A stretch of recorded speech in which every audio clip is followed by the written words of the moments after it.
scientist for the NSA for a long time. He's a crypto demigod. And Robert Morris once said at a talk that if you think crypto will solve your problem, you don't understand crypto or you don't understand your problem. Okay, and basically what he's pointing out is it's not a turnkey magic solution. And if you're looking at services in the cloud, I'll pick on Amazon again, you have to ask yourself, if you're doing this crypto on a system that's owned underneath, do you actually know what you're getting for your crypto? Okay, another generic problem you have is vendor lock-in. Okay, it's pretty self-explanatory. What happens if your relationship with your vendor dies? How do you get your data off that system? Okay, you'll find lots of professional photographers don't even use Flickr because they don't know who the data belongs to once you upload it to Flickr. Okay, there's some conflict of interest. It turns out that while it's there, Flickr owns that data. Okay, RMS came out very strongly, one of the open source zealots. He basically said, if you're using cloud computing like this, the stuff's out of your control. You might as well be using completely closed source software. You putty in the hands of the vendor. Okay, one of the other things that you have to worry about is availability. Even though one of the big promises of cloud computing is that you now get massive availability because these vendors know how to do availability really well, the big guys fail also. So while we were working on this talk, we found that at some point Cloud Files, which is Rackspace's cloud, went down. During that time, while using SugarSync, we found SugarSync closed for maintenance. And even the really big guys like Google App Engine had several times where App Engine went down. Okay, what's interesting to note here is that this stuff's completely out of your control. When you have your own guys working in your own server room, you can kick someone to make sure that they don't have downtime when you need it. Okay, right now when you're working with one of these big vendors, you are name in the line, and if they decide they need maintenance, there's very little you can do about it. The question of availability is not just one of uptime. Okay, if you check out USA, who are a cloud storage provider, at some point they changed their page to, sorry, we've been acquired. All of your data will be available once we finish going through our legal stuff. Okay, that's my data. Suddenly I can't get it anymore.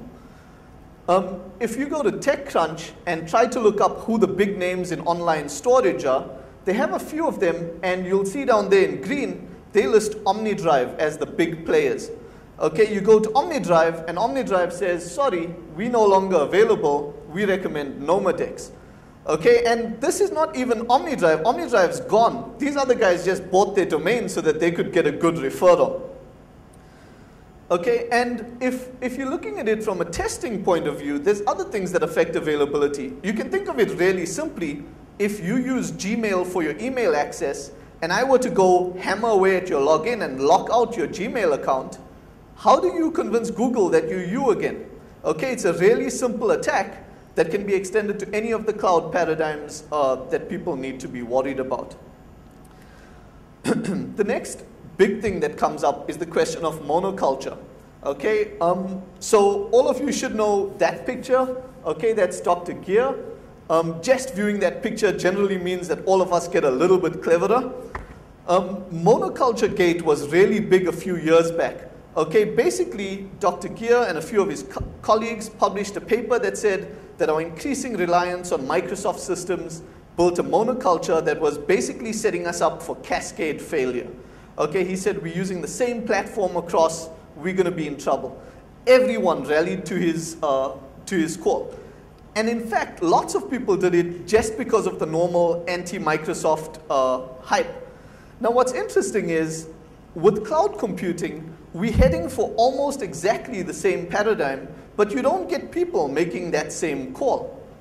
Okay, if you take SmugMug, SmugMug's one of the poster childs of cloud computing. They do all of their processing on Amazon Web Services. They launch close to 2,000 instances on Amazon Web Services with a single call. Okay, now I want you to think about that. That's 2,000 boxes, not that are kind of looking the same. They were created off exactly the same image. That's 2,000 images that all fire up the same way. If you want to talk about monoculture, you don't get a lot monoculturer than that. Okay, it becomes something that's interesting for us when we're attacking. At this point, I have to mention one of my incredible fails while we were doing this testing. We were interested in whether address space layout randomization would be affected if you booted multiple images at the same time. So on Amazon, you can get Win2K3 images. So we wrote a script to fire up 20 images, note the address space, fire up another 20, note the address space. And we were astounded because we found large parts of the memory space were common, which meant attacking would be easy. And we thought we were onto something big until someone pointed out that Win2K3 didn't ship with ASLR, so it was supposed to look exactly the same.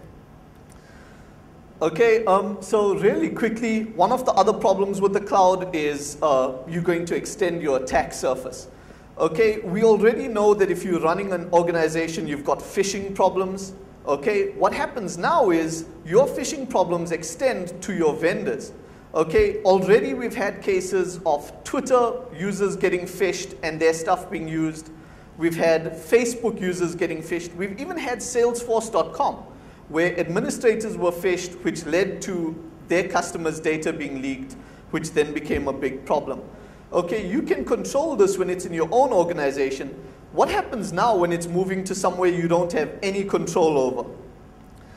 The other problem is, currently, we're putting all our eggs in one basket. So in the past, if you got phished, or someone in your company got phished, at best, someone got access to their account. What theoretically happens now is if the right person gets phished, we get access to 2,000 boxes of SmugMug's network. Okay, a simple phishing attack can suddenly translate to something that's a lot more dangerous. It becomes then a question of trust. Why would we be trusting these cloud vendors to handle security for us? Okay, and the moment you talk about trust, you normally get a response like this. Okay, so I was talking to Ben Nagy about Kostya from Immunity's VM jailbreak attack, and he pointed out how scared he was of an attack like Kostya's. Now, Kostya's attack is really clever. He basically allows you to go from guest to host inside of VMware. But what I was pointing out is, we're really scared of someone like Kostya, who's a 1 in a million person. How do we know that Amazon haven't Trojaned their hypervisor natively? How do we know that we're working on a computing base that we can trust? And the normal response is, hey, you have to trust someone. We trust Microsoft to not put something sneaky in the operating system. Why won't we trust Amazon? Okay, but this is a red herring. It's a little bit false. And the reason for this is, if you look at the normal saying, it's trust, but verify. Okay, once someone gives you their OS, you have some way of verifying it. Reverse engineers, in a way, keep Microsoft honest. If they hide something in code, it's only a matter of time before someone finds it. Okay, even guys who've been putting out Trojaned or pre-owned hardware, sooner or later someone reverses it, someone finds out that there's something sneaky under the hood. With cloud services, you just don't know. Okay, if Amazon put in a dodgy hypervisor layer, you don't know that they did. And if they let you test it today, you don't know that that's the same one you're working on tomorrow. Okay, because tomorrow they could change it and you wouldn't be any the wiser. Okay, and that's why we say, even if the guys do no evil today, we can't trust that they're going to do no evil tomorrow because we've got no way to verify it. Okay, so one of the questions that come up is, yes, but aren't you getting a bit tinfoil hatty now? Okay, and for those of you who are old enough, you'll remember this crypto AG problem. Okay, there's a company called Swiss AG, which was selling crypto to about 150 countries in the world, and it turned out that Swiss AG was just a front for the NSA. Okay, and they were selling deliberately weak crypto to lots of places, and at the time it was discovered with the Iranians.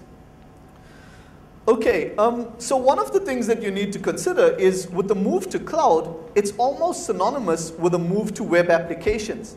And we really haven't got the web application security problem down yet. Okay, so we're still building vulnerable web apps, and now we're starting to tie infrastructure to those vulnerable web apps. If you guys think back, in the very recent past, we've had security problems on Twitter. We've had cross-site scripting worm on Twitter, and all Twitter have to do is take 140 characters and show it to your friends. Okay, they've got a really simple application, and they couldn't do web application security right. When you start looking at something like Amazon